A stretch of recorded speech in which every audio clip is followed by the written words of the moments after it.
नमस्कार प्यारे दोस्तों, स्वागत है आप सभी का नई ऊर्जा एवं नए जोश से भरपूर अभ्युदय एकेडमी क्लासेस में। मैं आपका अपना राहुल पटेल, आपका केमिस्ट्री टीचर। बेटा, आज हम लोग बात करने जा रहे हैं आपके हाई स्कूल के साइंस के सिलेबस में फर्स्ट पार्ट, जिसका केमिस्ट्री आता है आपका, यानी कि आपका सब्जेक्ट आता है फर्स्ट पार्ट में केमिस्ट्री। पहले हम लोग बात करेंगे बेटा केमिस्ट्री में आप लोगों को कौन कौन से चैप्टर्स पढ़ने हैं, फिर उसके बाद चैप्टर को वन बाय वन हम लोग डिस्कस करेंगे बेटा। इसके पहले हम आप लोगों को थोड़ी सी इंफॉर्मेशन दे देते हैं बेटा। कुछ बच्चे हैं जो आप उनको मतलब ये लगता नहीं कि हमको इनरोल होना चाहिए कि नहीं होना चाहिए, ये आप लोग उनको बता सकते हो बेटा कि आप लोग भी आके क्रांति बैच में इनरोल हो जाइए, क्योंकि आप लोगों को पता है कि किस लेवल के टीचर यहाँ पे पढ़ा रहे हैं, किस लेवल का कंटेंट दे रहे हैं, ये सारी जानकारी आपको है।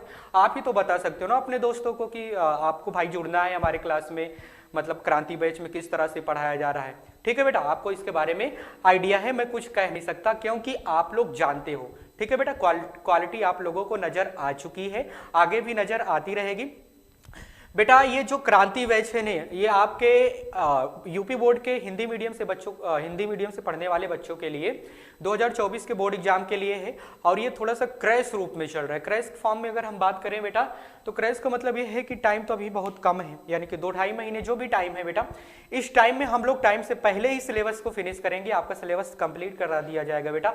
आपको बिल्कुल भी टेंशन लेने की जरूरत नहीं है, आप बिना टेंशन के हमारे साथ जुड़ जाइए बेटा, क्योंकि हम लोगों का मतलब आप पे विश्वास है और आप लोगों का हम पे विश्वास होना चाहिए बेटा।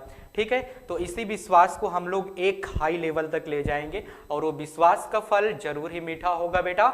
चलिए आज के क्लास की स्टार्ट हम कर लेते हैं, थोड़ा सा ऐसे ऑन कर देते हैं, क्योंकि हमको कभी कभार गर्मी भी लगने लगती है, कभी कभार ठंडी, हम अजीब ढंग के प्राणी है ना बेटा। चलिए आ जाइए। हाँ, पहले हम बात करेंगे कि आपके हाई स्कूल के साइंस में केमिस्ट्री का क्या क्या चैप्टर है, उसकी बातें हम लोग कर लेते हैं। ध्यान दीजिएगा बेटा, अगर हम केमिस्ट्री के सिलेबस की बात करते हैं तो आपका रासायनिक क्रियाएं एवं समीकरण का चैप्टर है, फर्स्ट चैप्टर है। फिर उसके बाद सेकंड चैप्टर आपका आएगा, सेकंड चैप्टर आएगा अम्ल क्षार एवं लवण, एसिड बेस एंड साल्ट जिसको कहते हो आप लोग।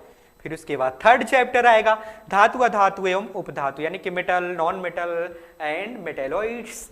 ठीक है बेटा, फिर उसके बाद हम लोग फोर्थ चैप्टर की बात करेंगे जिसका नाम है कार्बन तथा उसके यौगिक, यानी कि कार्बन एंड इट्स कंपाउंड है। ठीक है बेटा, अगर हम बात करें कि आपके साइंस के सिलेबस में केमिस्ट्री आपको टोटल कितने मार्क्स देती है, तो केमिस्ट्री, सिर्फ केमिस्ट्री आपको साइंस में 25 मार्क्स देती है। कितना देता है बेटा? 25 मार्क्स देता है। ठीक है, यानी कि ये 25 मार्क्स कंटेन करता है केमिस्ट्री।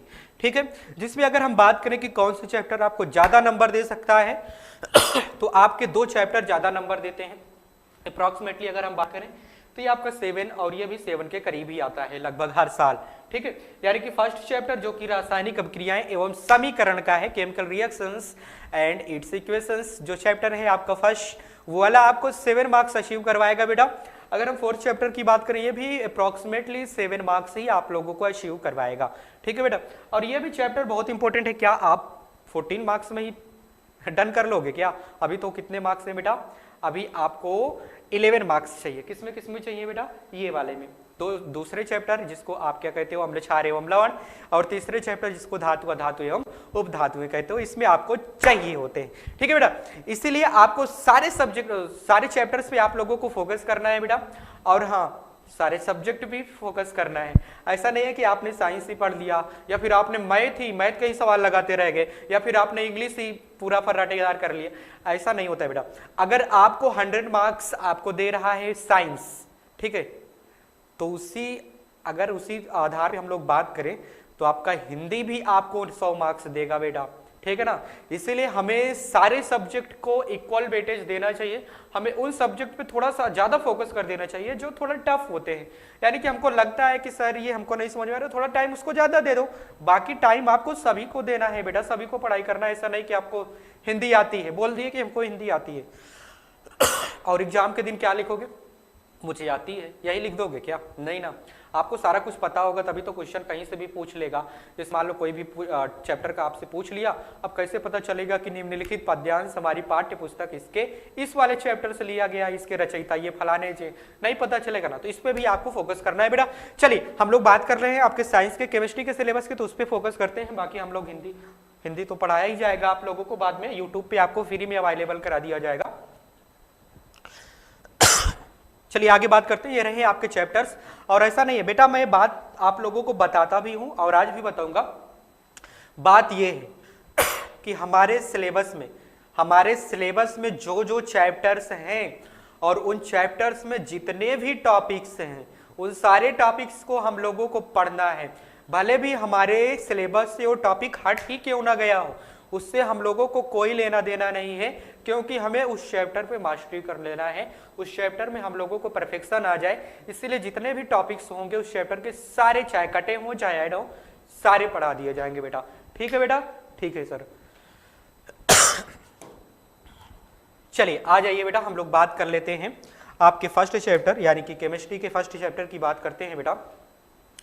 तो केमिस्ट्री का फर्स्ट चैप्टर आपका है रासायनिक अभिक्रियाएं एवं समीकरण। क्या है बेटा? रासायनिक अभिक्रियाएं एवं समीकरण, जिसको आप लोग क्या कहते हो इंग्लिश में? Chemical reactions and it's equations. ध्यान दीजिएगा बेटा, अगर हम इस चैप्टर की बात करते हैं, क्या करते हैं बेटा? इस चैप्टर की बात करते हैं ना, तो इस चैप्टर में 2 पार्ट हैं। कितने पार्ट हैं बेटा? 2 पार्ट्स हैं इन दिस चैप्टर। ठीक है, कौन कौन से पार्ट हैं बेटा, कौन कौन से भाग हैं? पहला तो आएगा रासायनिक अभिक्रिया वाला, यानी कि रासायनिक अभिक्रिया कैसे होती है, क्यों होती है, परिभाषा बताओ, कितने टाइप की होती है, ये सारी चीजें हम लोगों को जानना होता है। फिर सेकंड पार्ट आएगा आपका कौन सा बेटा? रासायनिक समीकरण का आएगा। कौन सा आएगा बेटा? रासायनिक समीकरण का, यानी कि केमिकल इक्वेशंस हम लोग कैसे लिखते हैं, किस तरह से बैलेंस करते हैं, ये सारी चीजें हम लोग इसमें सेकेंड वाले पार्ट में सीखेंगे। और बैलेंसिंग ऑफ केमिकल रिएक्शन यानी कि रासायनिक समीकरण को संतुलित करना, ये आपको इस चैप्टर का मेन टॉपिक है।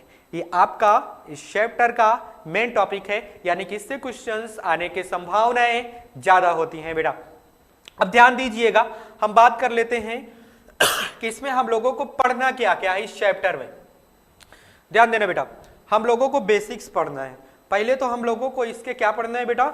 बेसिक्स को पढ़ना है। थोड़ा सा पानी पीता हूं यार, गले में थोड़ा सा, आप लोगों को बताया था ना दिक्कत है।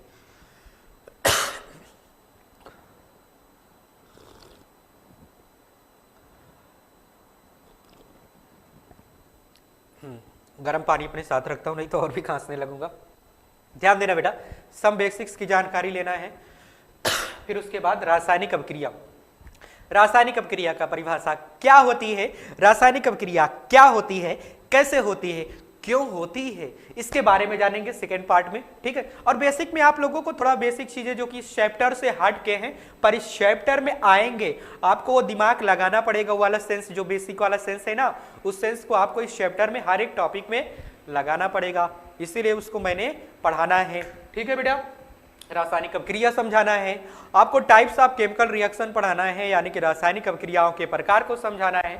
ठीक है बेटा, और रासायनिक अभिक्रिया के प्रकार में कौन कौन से हैं? संयोजन अभिक्रिया, यानी कि जिसको कॉम्बिनेशन रिएक्शन इंग्लिश में कहते हो, नहीं लिखा है इंग्लिश में, इसको लिख देता हूं। हम लोग संयोजन अभिक्रिया जानेंगे। फिर अब हम लोग क्लास को आगे कंटिन्यू करते हैं बेटा, आप लोग ध्यान से देखिएगा। चलिए आ जाइए सभी लोग जो बाहर चले गए थे, ठीक है ना, खाना पीना खाने चले गए थे या फिर कहीं और चले गए थे, मुझे नहीं पता। आइए जरा बेटा, हम लोग टाइप्स ऑफ रिएक्शन की जब बात करते हैं बेटा, जब हम लोग टाइप्स ऑफ रिएक्शन की बात करते हैं तो फर्स्ट टाइप आपका आता है कॉम्बिनेशन रिएक्शन। क्या आता है बेटा? कॉम्बिनेशन रिएक्शन, जिसको आप लोग संयोजन अभिक्रिया कहते हो। ठीक है बेटा? हाँ सर ठीक है, कॉम्बिनेशन रिएक्शन RXN। और हम दूसरी बात करते हैं कि दूसरा टाइप का रिएक्शन क्या है, दूसरा है वियोजन अभिक्रिया। क्या है बेटा? वियोजन अभिक्रिया, जिसको आप लोग इंग्लिश में डिसोसिएशन रिएक्शन कहते हो। क्या कहते हो बेटा? Dissociation reaction. जो मेरी क्लास यूट्यूब पे 1 शॉट देख के आए होंगे, यूट्यूब पे मेरी 1 शॉट क्लास है, इसी चैनल पे आप जाइएगा, देखिएगा अभ्युदय एकेडमी क्लासेस पे मेरा chemical reaction and it's equations का 1 शॉट मैंने दिया है। उसमें सारी चीजें आप लोगों को मैंने डिटेल में पढ़ाया है विद इन अगर हम बात करें 2 घंटे और 25 मिनट में। ठीक है बेटा, इतने में मैंने आपको पढ़ा दिया है, आप जाके देख लीजिएगा, सारा कुछ मैंने पढ़ाया है। ठीक है, बाकी जो बच्चे अगर देख के आए होंगे ना, उनको एकदम हलवा लग रहा होगा, सोच रहे होंगे कि सर फिर से वही पढ़ा रहे। पर बेटा ये ऐप पे है, ऐप पे सारी क्लासेस चलेंगी। ऐसा नहीं कि मैंने जो यूट्यूब पे क्लास ले लिया है उसको मैं नहीं पढ़ाऊंगा, यहाँ पे सारा कुछ पढ़ाया जाएगा बेटा, ठीक है ना। चलिए कोई बात नहीं है, यूट्यूब अलग है, ऐप अलग है बेटा, क्योंकि आप लोग पेड बैच में हो, तो ऐसा नहीं है कि आप लोगों को कह दूँ कि जाके यूट्यूब पे देख, यूट्यूब पे देखा करो, ठीक है क्लास, ठीक है बेटा। हाँ नहीं देखोगे तो फिर भाई कुछ नहीं। थर्ड चैप्टर की बात करते हैं बेटा, थर्ड टॉपिक की बात करते हैं, यानी कि थर्ड टाइप के रिएक्शन की बात करते हैं, तो है विस्थापन अपक्रिया। क्या है बेटा? विस्थापन अपक्रिया है, जिसको आप लोग डिस्प्लेसमेंट रिएक्शन कहते हो। क्या कहते हो बेटा? डिस्प्लेसमेंट रिएक्शन, डिस्प्लेसमेंट रिएक्शन कहते हो। आगे बतियाएं बेटा, चलिए आगे बतियाते हैं। अगर हम आगे बात करें तो बेटा आपका चौथे नंबर का रिएक्शन क्या है बेटा? चौथे नंबर का रिएक्शन है विघटन अपक्रिया। क्या है बेटा? विघटन अपक्रिया, जिसको आप लोग क्या कहते हो? Decomposition reaction. क्या कहते हो बेटा? डिकम्पोजिशन रिएक्शन, डिकम्पोजिशन रिएक्शन, ठीक है बेटा। आगे बात करोगे फिफ्थ टाइप की, तो इसको ऑक्सीकरण अपचयन अपक्रिया या फिर शॉर्टकट में रेडॉक्स रिएक्शन कहते हैं। क्या कहते हैं बेटा? रेडॉक्स रिएक्शन, रेड ऑक्स यानी कि लाल सांड, ठीक है बेटा। चलिए आ जाइए बेटा, हम लोग आगे बात करते हैं। फिर उसके बाद हम लोगों को एक नया टॉपिक पढ़ना पड़ेगा, जिसका नाम है रासायनिक समीकरण, यानी कि केमिकल इक्वेशंस। हम लोग सीखेंगे कि कैसे हम लोग लिखते हैं केमिकल इक्वेशन, एक्चुअल में होता क्या है, इसके बारे में हम लोग जानेंगे। फिर उसके बाद इस इक्वेशंस को हम लोग बैलेंस कैसे करते हैं, ठीक है ना, यानी कि रासायनिक अपक्रिया को हम लोग, रासायनिक समीकरण को हम लोग कैसे बैलेंस करते हैं, balancing, balancing of chemical reaction. ये सारे टॉपिक बेटा हम लोगों को पढ़ने हैं इस चैप्टर में। आप लोगों को मैं पहले ही बोल चुका हूं कि जब भी मैं कोई चैप्टर स्टार्ट करूंगा या फिर कोई भी टीचर आपको चैप्टर स्टार्ट करेगा, कोई सभी, पहले उसके टॉपिक के बताएगा कि हम लोग इस चैप्टर में कौन कौन से टॉपिक को पढ़ेंगे, ठीक है बेटा। चलिए आ जाइए जरा, हम बेसिक चीजों की बात करने जा रहे हैं बेटा। किसकी बात करने जा रहे हैं बेटा? बेसिक चीजों की बात करने जा रहे हैं। हम आगे बढ़ते हैं नेक्स्ट स्लाइड पे, चलिए।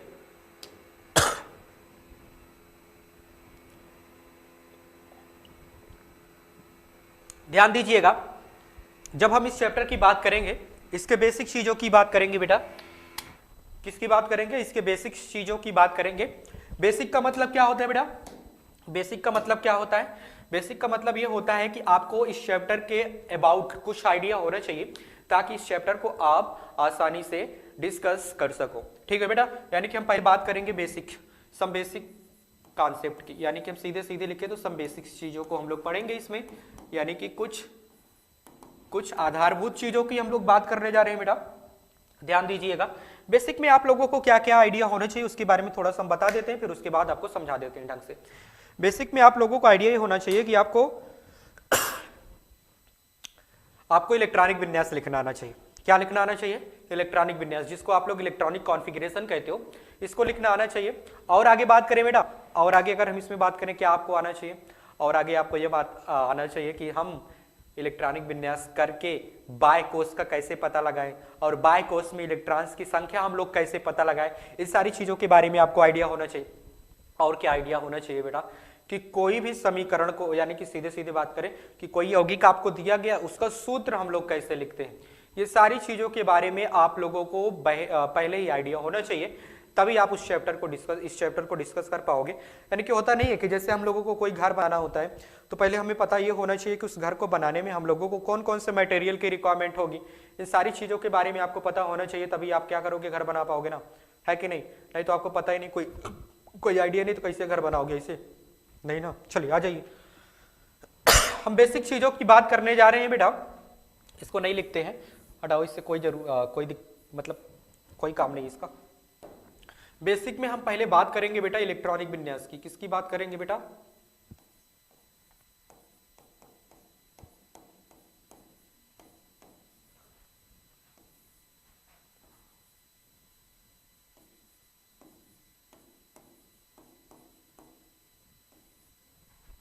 जिसको आप लोग इंग्लिश में क्या कहते हो? Electronic configuration.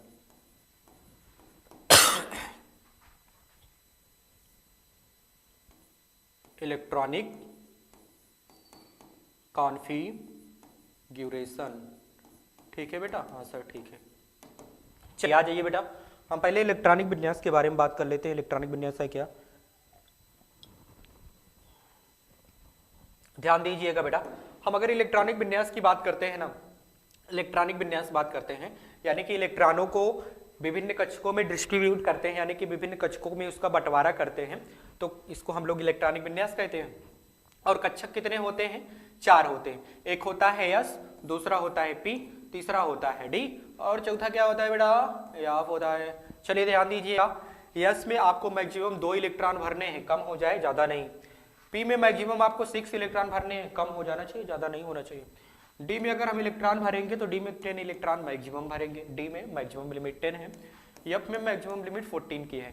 ठीक है बेटा, ये सारी चीजों के बारे में आप लोगों को पहले भी पता है क्योंकि आप लोग हमेशा से पढ़ते आए हो, पर यही तो अभ्युदय एकेडमी क्लासेस की ब्यूटी है, चाहे आपको आता हो चाहे ना आता हो, सारी चीजें डिटेल में बताया जाता है आप लोगों को अभ्युदय एकेडमी क्लासेस में, और खास करके आपके इस क्रांति बैच में। ठीक है बेटा, चलिए आ जाइए, ध्यान दीजिएगा हम लोग इलेक्ट्रॉनिक विन्यास कैसे कर सकते हैं बेटा। और जाइएगा, पहले हम लोगों को 1s में इलेक्ट्रॉन भरना होता है। किसमें भरना होता है बेटा, 1s में, फिर 2s में, फिर 2p में भी, फिर 3s में, 3p में, 3d में। ठीक है बेटा, और 3d में जब हम इलेक्ट्रॉन भरने जाते हैं ना, 3d में इलेक्ट्रॉन भरने जाते हैं तो इसको ब्रैकेट में कर दे रहा हूं, ये थोड़ा सा एक्सेप्शनल है, अपवाद है, इसके बारे में आपको थोड़ा सा समझा दूंगा, पहले आप सीखो। फिर उसके बाद हम लोग 4s में इलेक्ट्रॉन भरते हैं, 4p में भरते हैं, 4d में भरते हैं, 4f में भी इलेक्ट्रॉन भरते हैं। ठीक है बेटा, फिर हम लोग 5s में इलेक्ट्रॉन भरते हैं, 5p में भरते हैं, 5d में भरते हैं, और 5pf में भरते हैं। फिर 6s में, 6p में, 6d में, 6f में, फिर किस में बेटा, 7s में, 7p में, 7d में, 7f में। ठीक है बेटा, ये सारी चीजों के बारे में आप लोगों को पता होना चाहिए, तभी आप जानकारी हासिल कर सकते हो। ठीक है, हाँ सर ठीक है। अब ध्यान दीजिएगा, इलेक्ट्रॉनिक विन्यास कैसे करना है, पता हो आपको, यस में 2 इलेक्ट्रॉन भरने हैं, ज्यादा से ज्यादा और कम से कम हो जाना चाहिए। पी में मैक्सिमम आपको 6 इलेक्ट्रॉन, डी में 10 इलेक्ट्रॉन, एफ में 14 इलेक्ट्रॉन। ठीक है बेटा, तो भरोगे कैसे, कैसे बांटोगे, लाइन से बांटना है, पहले 1s में बांटना, फिर 2s में, फिर 2p में, फिर 3s में, फिर 3p में, फिर 3d में, फिर 4s में, 4p में, 4d में, 4f में, फिर 5s में, 5p में, 5d में, 5f में, फिर 6s में, 6p में, 6d में, 6f में, फिर 7s में, 7p में, 7d में, 7f में। इस तरह से आप लोगों को इलेक्ट्रॉनों को बांटना है।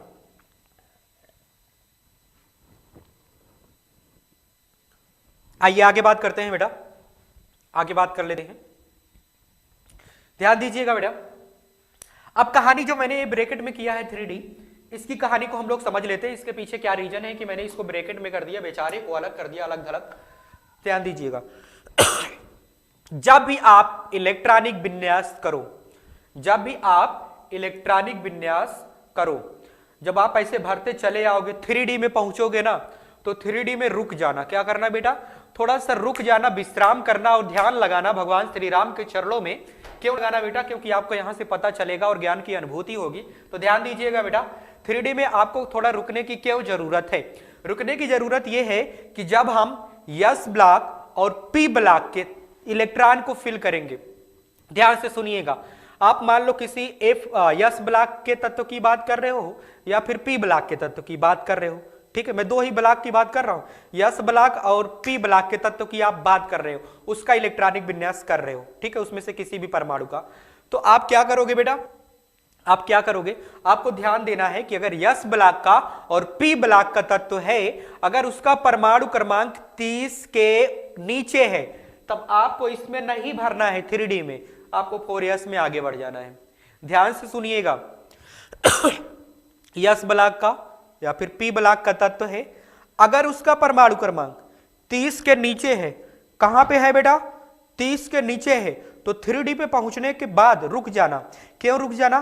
क्योंकि 3D में इलेक्ट्रॉन तभी भरना s ब्लॉक और p ब्लॉक का तत्व जब 30 के ऊपर होगा परमाणु क्रमांक तभी, अन्यथा s ब्लॉक और p ब्लॉक के तत्वों में इलेक्ट्रॉनिक विन्यास करते समय जब परमाणु क्रमांक 30 के नीचे होता है तो 3D में इलेक्ट्रॉन नहीं भरा जाता है।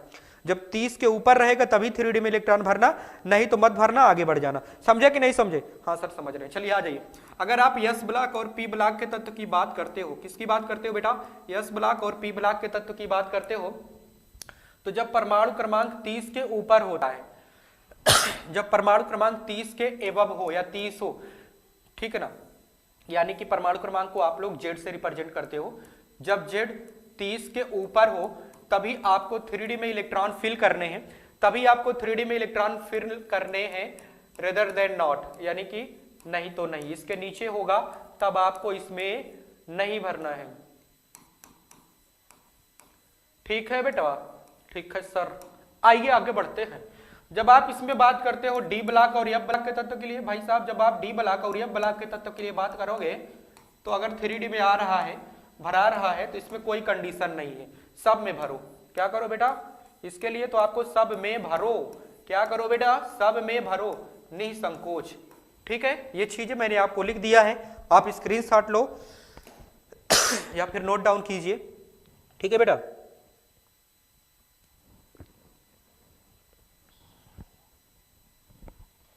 चलिए आगे बढ़ते हैं बेटा, ध्यान दीजिएगा। अच्छा कोई एग्जाम्पल करके दिखा दे यहीं पे, नहीं तो कहोगे सारा एग्जाम्पल ही कराए हैं, ऐसे आगे बढ़ जा रहे हैं, तो मुझे भी मौजा नहीं आएगा ना सर। आइए ध्यान दीजिएगा। जैसे आपको परमाणु क्रमांक 20 का करना है, और 20 होता किसका है? कैल्शियम का होता है। कैल्शियम का आपका क्या करना है? इलेक्ट्रॉनिक विन्यास करना है। कैसे करोगे भाई साहब? 1s2, पहला 1s है ना, तो 1s में इलेक्ट्रॉन भरो। s में मैक्सिमम कितने इलेक्ट्रॉन? 2, मैंने भर दिया। फिर किस में आ जाओ? 2s में। s में मैक्सिमम कितने इलेक्ट्रॉन? 2, 2 भर दो। फिर आ जाओ 2p में। p में मैक्सिमम कितने इलेक्ट्रॉन? 6, 6 भर दो। फिर आ जाओ 3s में। s में मैक्सिमम कितने इलेक्ट्रॉन? 2, 2 भर दो। फिर कितना हो गया? पहले जोड़ लो, 2, 2 4 6 10 2 12, अभी 12 हुआ है, 20 तक जाना है। फिर किसका आना है? 3s के बाद 3p आना है। 3p क्या बेटा? 3p। अब 3p में जब आप आ गए, p में मैक्सिमम आप कितने इलेक्ट्रॉन भरते हो बेटा? p में आप 6 इलेक्ट्रॉन भरते हो। हाँ, उसके बाद 3d है, तो 3d में आए हो तो रुक जाओ। क्या करो बेटा? जब 3d में पहुंचे हो तो थोड़ा सा रुक जाओ, और रुकने के बाद ये सोचो कि इसका परमाणु क्रमांक 30 के ऊपर है या 30 के नीचे है। तो देखो इसका परमाणु क्रमांक 30 के नीचे है, तो 3d में इलेक्ट्रॉन नहीं भरना, आगे आ जाना। किसमें आ जाना बेटा? आगे आ जाना। किसमें आ गए? 4s में। s में मैक्सिमम कितने इलेक्ट्रॉन? 2 इलेक्ट्रॉन। 2 इलेक्ट्रॉन मेरा भरने के पीछे रीजन ये है बेटा, क्योंकि इसकी मैक्सिमम लिमिट भी है और 2 इलेक्ट्रॉन इसके पास है भी अभी। अब चेक करो, पूरा हो गया ना? 2, 2 4 6 10 2 12 6 18 2 20, 20 हुआ ना? अब क्या करोगे? आगे बढ़ोगे क्या? नहीं, जब भाई वहीं तक खत्म हो जा रहा है तो ना करो। अच्छा सपोज दैट अगर इसका परमाणु क्रमांक 19 होता, कितना होता बेटा? 19 होता, तो 4s2 तब भी करते क्या? नहीं ना, 18 यहां तक है, एक और भरते, बस 4s1 हो जाता है कि नहीं? है ना? नहीं तो सोचो कि s की लिमिट तो 2 ही है, आप इसीलिए 2 लिखे होगे। ऐसा नहीं है बेटा। अब इसके पास जब 2 इलेक्ट्रॉन बच रहा था, लिमिट चाहे हो चाहे ना हो, 2 इलेक्ट्रॉन बच रहा था, तो भाई इसकी लिमिट भी 2 है और 2 इलेक्ट्रॉन बच भी रहा था, तो भर दो, है कि नहीं? अगर इसके पास इलेक्ट्रॉन ही एक होता, एक ही बच रहा होता, तो लिमिट 2 है, तो क्या करोगे? एक इलेक्ट्रॉन कहीं से पैदा करोगे क्या? नहीं ना, 4s1 ही होता ना। ठीक है, चलिए कोई बात नहीं, आपको ये अच्छे से समझ में आया बेटा। आप लोग और भी प्रैक्टिस कर सकते हो। इलेक्ट्रॉनिक विन्यास मैंने सिखा दिया आपको। ठीक है, बहुत सिंपल सी चीजें हैं ये, इस पे ज्यादा फोकस नहीं करना आपको।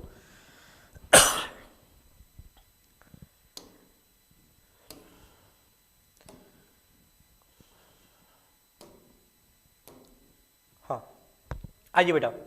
अच्छा एक बात अब करने जा रहे हैं। क्या करने जा रहे हैं बेटा? एक बात करने जा रहे हैं। एक बात यह है कि आप लोगों को बताना है कि सोडियम क्लोराइड है। क्या है बेटा? सोडियम क्लोराइड है। हाँ सर सही है, आप कह रहे हो तो सही है। और एक है कैल्शियम क्लोराइड। सोडियम के साथ 1 क्लोरीन, कैल्शियम के साथ 2 क्लोरीन। ये ऐसा क्यों पॉसिबल है? ठीक है ना। इसी के थ्रू आप सीख जाओगे किसी का रासायनिक सूत्र कैसे लिखते हैं, किसी का नाम आपको पता चल जाए तो आप रासायनिक सूत्र भी लिख सकते हो। ठीक है बेटा, आसानी से लिख सकते हो। अभी और भी चीजें मैं बताऊंगा, ठीक है ना। चलिए, सोडियम क्लोराइड है और कैल्शियम क्लोराइड है। सोडियम क्लोराइड को अगर देखो तो सोडियम के साथ एक क्लोरीन है, कैल्शियम के साथ 2 क्लोरीन है। चलिए चेक करते हैं ऐसा क्यों है। जब आप सोडियम का इलेक्ट्रॉनिक विन्यास करोगे, सोडियम का परमाणु क्रमांक होता है 11 का इलेक्ट्रॉनिक विन्यास करोगे तो 1s2 2s2 2p6 3s कितना हो गया, 2 2 4 6 10, 1 बच रहा है ना, 11 है तो 1 कर दो। ठीक है बेटा, 1 कर दिए। अब ध्यान दीजिएगा, अब सोडियम का बाह्य कोश चेक करो। क्यों बाह्य कोश चेक करने के लिए सर कह रहे हो आप? भाई बाह्य कोश से ही तो इलेक्ट्रॉनों का लेन देन होता है, और बाह्य कोश से ही इलेक्ट्रॉनों का लेन देन होकर एक दूसरे के साथ बंध बनाते हैं, है कि नहीं? कि बिचवा वाले से जाके बंध बनाएंगे। भाई साहब ये किनरवई वाले से तो बंध बनाएंगे, है कि नहीं भाई साहब? एक बात बताइए आप लोग, अगर आपको पानी पीना है, क्या करना है बेटा? पानी पीना है। पानी तो नदी के किनारे भी है, पानी तो बीच में भी है, क्या करोगे? किनारे से पियोगे कि बिचवे में चले जाओगे? नहीं ना, आप किनारे से ही पियोगे। तो भाई साहब अगर आपको इलेक्ट्रॉन की शेयरिंग करना है तो किनारे से ही करो, यानी कि लास्ट वाले सेल से ही करो। और जितना इलेक्ट्रॉन की शेयरिंग होगी किसी के बीच में, मान लो इसको किसी को इलेक्ट्रॉन देना है, किसी से शेयर करना है, तो भाई जिसके साथ शेयर करेगा उसी के साथ बंध बनेगा। यानी कि इसने इलेक्ट्रॉन अपना शेयर किया किसके साथ? क्लोरीन के साथ, तो क्लोरीन के साथ बंध बनाए। ये तो रही बात, मतलब एक छोटी सी। अब आगे आ जाइए कि इसमें कैच क्या है। कैच ये है बेटा कि इसका लास्ट वाला सेल देखो 3s1 है, 3s है ना, लास्ट वाला कोष जो है 3s है। अब इसमें देखो और भी कोष है क्या? भाई सबसे लास्ट वाला कोष 3s है, यानी कि सबसे बड़ी संख्या इसमें 3 है। तो 3 और कहीं पे आपको नजर आ रहा है क्या? नहीं नजर आ रहा है ना, तो यानी कि सिर्फ यही बाह्य कोष है। और इसके पास बाह्य कोष में कितना इलेक्ट्रॉन है बेटा? इसके बाह्य कोष में 1 इलेक्ट्रॉन है। यानी कि आपको एक कहानी और पता होना चाहिए, मैं छोटा सा नोट पॉइंट करके लिख देना चाहता हूं। नोट पॉइंट में मैं लिख देता हूं बेटा,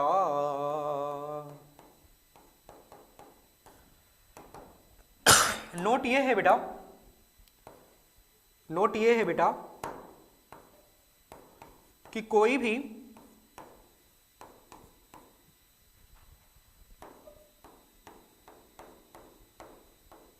परमाणु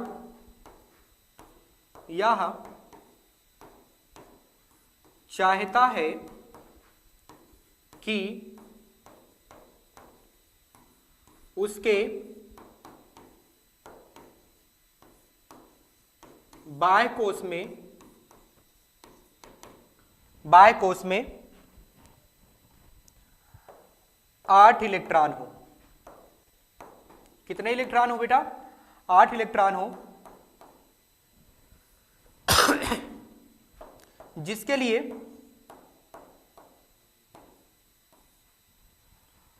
वह अपने बाह्य कोष से अपने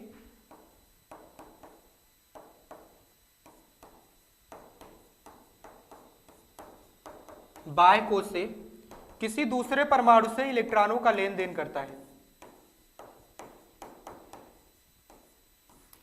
किसी दूसरे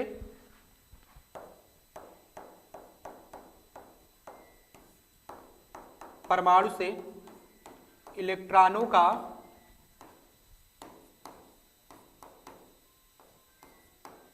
लेन देन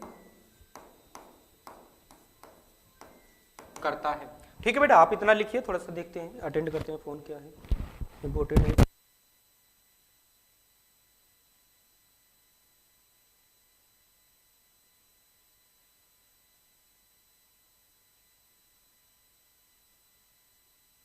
आ जाइए बेटा, ये तो कहानी मैंने लिख दिया है कि ये कहानी क्या, कोई परमाणु क्या चाहता है, उसकी चाहत क्या है, कि आगे आगे चाहत चली, पीछे पीछे दिल चल पड़ा। गाना सुने होंगे आप लोग। यानी कि इसकी चाहत क्या है?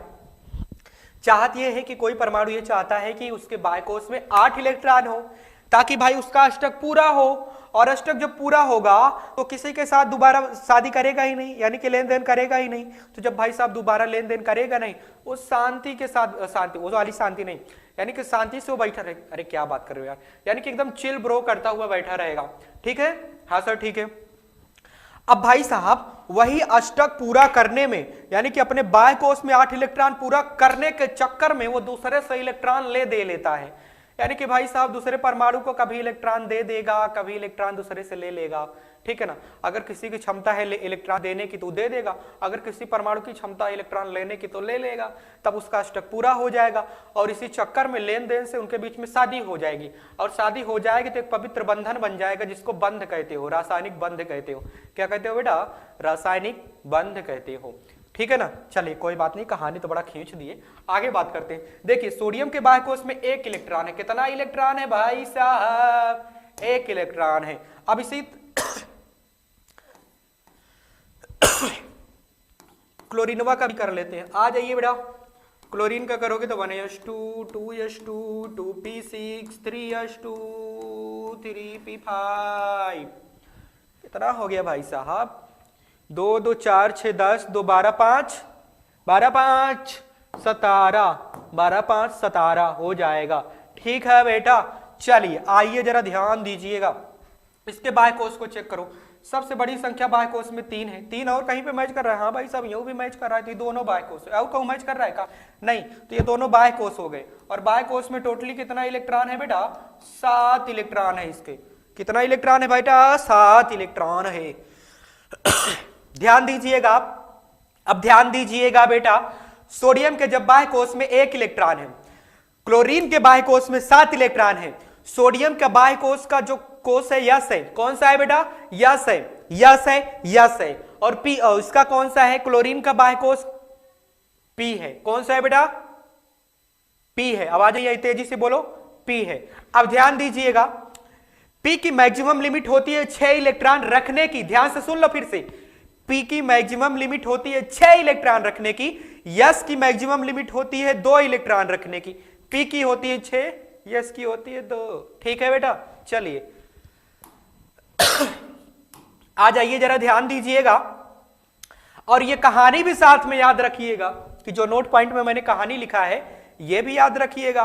अब बात ये होती है भाई साहब, इसका बाह्य कोश है 1, अगर इसको अपना अष्टक पूरा करना हुआ, बाह्य कोश यस है, इसको अपना अष्टक पूरा करना हुआ तो ये किसी से मान लीजिए 1 इलेक्ट्रॉन ले भी लेगा, किसी से 1 इलेक्ट्रॉन मान लीजिए ले भी लेगा, ठीक है। तो जब किसी से 1 इलेक्ट्रॉन ले लेगा तो 2 हो जाएगा। बाह्य कोश में भाई साहब इसके पास 8 इलेक्ट्रॉन कहां से होगा? मान लीजिए यस की क्षमता तो 2 होती है, इसके पास 1 ही इलेक्ट्रॉन है, किसी से मान लो ले भी लिया, सपोज दैट किसी से ये ले भी लिया, तो इसके पास 2 हो जाएगा, ठीक है। 8 कहां से आया? नहीं आया ना, क्योंकि एक ही तो कोश है बाह्य वाला, एक ही तो है, वो भी यस है, नहीं हो पाएगा ना। लेकिन इसकी देखो, पी की मैक्सिमम लिमिट 6 इलेक्ट्रॉन रखने की होती है, ठीक है, और इसके पास 2 बाह्य कोश है, और बाह्य कोश में देखो टोटली 7 इलेक्ट्रॉन है। अभी इसको पूरा करने के लिए चाहिए कितना? 1 इलेक्ट्रॉन चाहिए, और इसके पास जगह भी है रखने की। इसके पास सिर्फ 1 इलेक्ट्रॉन रखने की जगह है, लेकिन ये रख भी लेगा तो क्या हो जाएगा? कुछ नहीं हो जाएगा। इसके पास जगह भी है 1 इलेक्ट्रॉन रखने की, और 1 रख के ये अष्टक भी पूरा कर लेगा। तो कहानी ये होती है इन दोनों के बीच में, कहानी ये होती है बेटा, ध्यान दीजिएगा, कहानी ये होती है कि ये अपना 1 इलेक्ट्रॉन उठा के इसको दे देगा। क्या करेगा बेटा? अपना 1 इलेक्ट्रॉन ऐड करवा देगा क्लोरीन के पी वाले में। अब भाई इसके पास 6 हो जाएगा, यानी कि मैक्सिमम लिमिट 6 तक पहुंच जाएगी, और 1 इलेक्ट्रॉन लेके मैक्सिमम लिमिट तक पहुंचकर अपना अष्टक भी पूरा कर लेगा बेटा। कर लेगा कि नहीं कर लेगा? कर लेगा ना। अब देखो जरा, अगर इसने यस वाले से अपना इलेक्ट्रॉन दे भी दिया, क्या किया? अपना इलेक्ट्रॉन दे भी दिया, तो कहानी ये होती है कि जब इसने दे दिया तो इसके पास कोई इलेक्ट्रॉन बचेगा नहीं। तो जब कोई इलेक्ट्रॉन बचेगा नहीं, 3s 0 हो जाएगा। तो भाई कक्षक भी कोई, जब भाई उसके पास इलेक्ट्रॉन ही नहीं रहेगा तो कक्षक काहे रहेगा? कक्षक क्या होता है कि इमेजिनरी बाउंड्री होती है, परिकल्पनात्मक एक दीवार होती है, कि उसमें जब इलेक्ट्रॉन चक्कर लगाता रहता है ना तो लगता है कि दीवार है, कक्षक है, पर इसमें से जब इलेक्ट्रॉन ही हट जाएगा तो इसके पास कक्षक भी नहीं रहेगा। अब बचेगा कौन? बाह्य कोश। तो बचेगा कौन इसके पास बाह्य कोश? 2p और 2s, लास्ट वाला 2 बचेगा ना, बड़ी संख्या, तो 2 बचेगा तो 2 यहां पर भी है, ये दोनों बाह्य कोश बन जाएंगे। अब देखो जरा, इसके पास 8 इलेक्ट्रॉन हुआ कि नहीं हुआ बेटा? हो गया ना 8 इलेक्ट्रॉन। अब देखो इसके पास जब 8 इलेक्ट्रॉन हो गया, 1 इलेक्ट्रॉन छोड़ के, अब कहानी यहाँ वाली देखो, यहाँ वाली कहानी में है कि इसने एक इलेक्ट्रॉन इससे ले लिया, तब इसके बाह्य कोश में 8 इलेक्ट्रॉन हो रहा है। इसने दे दिया अपना कोश हटा के एक इलेक्ट्रॉन दे दिया, कोश हट गया तो इसके पास 8 इलेक्ट्रॉन हुआ, और इसने एक इलेक्ट्रॉन इससे ले लिया तब इसके पास 8 इलेक्ट्रॉन हुआ। हुआ कि नहीं हुआ? हुआ ना बेटा, हुआ ना बेटा, हुआ। यानी कि सोडियम की क्षमता होती है एक इलेक्ट्रॉन देकर अष्टक पूरा करने की, और क्लोरीन की क्षमता होती है एक इलेक्ट्रॉन लेके अपना अष्टक पूरा करने की। यानी कि सोडियम ने एक इलेक्ट्रॉन देना है हमेशा, और क्लोरीन को हमेशा एक इलेक्ट्रॉन ही लेना है। ठीक है कि नहीं? ठीक है, ठीक है सर। तो इसीलिए सोडियम के साथ एक ही क्लोरीन चाहिए, क्योंकि एक सोडियम एक इलेक्ट्रॉन देगा और एक सोडियम एक इलेक्ट्रॉन लेगा, एक सोडियम एक इलेक्ट्रॉन देगा, एक क्लोरीन एक इलेक्ट्रॉन लेगा, इसलिए एक सोडियम के साथ एक क्लोरीन है। पर यहाँ की कंडीशन जब हम देखे हैं बेटा, यहाँ की जब हम कंडीशन देखेंगे बेटा, तो अभी देखो जरा, कैल्शियम का आपने इलेक्ट्रॉनिक विन्यास मैंने उसमें कराया था ना, जब आप कैल्शियम का इलेक्ट्रॉनिक विन्यास करने जाओगे बेटा, किसका इलेक्ट्रॉनिक विन्यास करने जाओगे बेटा? कैल्शियम का इलेक्ट्रॉनिक विन्यास करने जाओगे। ठीक है, जब आप कैल्शियम का इलेक्ट्रॉनिक विन्यास करने जाओगे कुछ इस तरह से हो जाएगा, 1s2 2s2 2p6 3s2 3p6 4s2 20 हुआ ना, 2 2 4 6 10 2 12 6 18 2 20। अब इसका बाह्य कोश चेक कर लो। क्या चेक कर लो बेटा? बाह्य कोश चेक कर लो। बाह्य कोश चेक करो। 4s है, हाँ सर 4s है। 4 सबसे बड़ी संख्या है इसमें। 4 और कहीं पर है क्या? 4 और कहीं पर है क्या? नहीं है सर, यही है। अब इसके बाद तो 3 आ जाएगा, यानी कि सबसे बड़ी संख्या इसमें 4 है, तो बाह्य कोश इसका कौन सा है बेटा? 4 है। यानी कि इसमें देखो इलेक्ट्रॉन कितना है, तो इलेक्ट्रॉन की बात करोगे तो भाई साहब इसके बाह्य कोश में 2 ही इलेक्ट्रॉन है, तो अष्टक कहां से पूरा होगा? नहीं होगा ना। और मैक्सिमम लिमिट यस की 2 ही होती है, वो भी पूरा तरह से भरा है, तो भाई और इलेक्ट्रॉन लेगा भी किसी से तो कहां धरेगा, यानी कि कहां पे रखेगा? और भाई साहब जब रखेगा नहीं इलेक्ट्रॉन, तो ये क्या कर सकता है? ये कर सकता है इलेक्ट्रॉनों की शेयरिंग किसी दूसरे के साथ, यानी कि अपना इलेक्ट्रॉन कोनो दूसरे को दे देगा। क्या कर देगा बेटा? किसी दूसरे को दे देगा। यानी कि कैल्शियम को देखो जरा, कैल्शियम के बाह्य कोश में है 2 इलेक्ट्रॉन। कितना है बेटा? कैल्शियम के बाह्य कोश में है 2 इलेक्ट्रॉन। ठीक है, अगर ये 2 इलेक्ट्रॉन किसी को देगा, तब चेक करो कि इसके बाह्य कोश में कितना इलेक्ट्रॉन बचेगा और कौन कौन बनेगा इसका बाह्य कोश। भाई साहब जब ये इलेक्ट्रॉन किसी को देगा ना, तो इसका लास्ट वाला कोश 3p और 3s बचेगा, है कि नहीं? है ना। तो इसके पास 8 इलेक्ट्रॉन आसानी से हो जाएगा, है कि नहीं? यानी कि इसकी कंडीशन ये है कि ये 2 इलेक्ट्रॉन दे के किसी को दे करके अपना अष्टक पूरा करेगा बेटा। यानी कि इसकी क्षमता ये है कि ये 2 बार शादी करे। कितनी बार बेटा? 2 बार शादी करे। और क्लोरीन, अभी जब आपने इलेक्ट्रॉनिक विन्यास किया था, आपने जब क्लोरीन का इलेक्ट्रॉनिक विन्यास किया था, तो इसके बाह्य कोश में 7 इलेक्ट्रॉन है, यानी कि इसके पास क्षमता भी है 1 इलेक्ट्रॉन लेने की, है कि नहीं है? है ना, तभी तो अष्टक पूरा होगा, 8 इलेक्ट्रॉन हो पाएगा। यानी कि एक क्लोरीन की बात करते हो, जब आप एक क्लोरीन की बात करते हो ना बेटा, जब आप एक क्लोरीन की बात करते हो तो ये 1 इलेक्ट्रॉन लेगा। कितने इलेक्ट्रॉन लेगा बेटा? 1 इलेक्ट्रॉन लेगा। कैल्शियम तो 1 इलेक्ट्रॉन इसको दे देगा, पर अभी कैल्शियम संतुष्ट नहीं हुआ, क्योंकि कैल्शियम को करनी है 2 शादी। कितनी शादी बेटा? 2 शादी करनी है। तो क्या होगा बेटा? क्लोरीन अपनी एक बहन को और बुलाएगी। क्या करेगी बेटा? एक बहन को और बुलाएगी, ठीक है ना। तो कैल्शियम की भी शादी कैल्शियम की शादी अपनी बहन के साथ करा देगी कि नहीं करा देगी? करा देगी ना। ये देखो जरा, हो गई इसकी शादी, इसके पास 8 इलेक्ट्रॉन हुआ ना। यानी कि कैल्शियम 2 इलेक्ट्रॉन देने की टेंडेंसी है, क्लोरीन की टेंडेंसी कितनी इलेक्ट्रॉन लेने की है? 1 इलेक्ट्रॉन लेने की है। तो भाई साहब कैल्शियम की क्षमता है 2, क्लोरीन की है 1, क्लोरीन ले पाएगा 1 इलेक्ट्रॉन, कैल्शियम दे पाएगा 2 इलेक्ट्रॉन, तो लगेंगे कितने क्लोरीन? 2 क्लोरीन।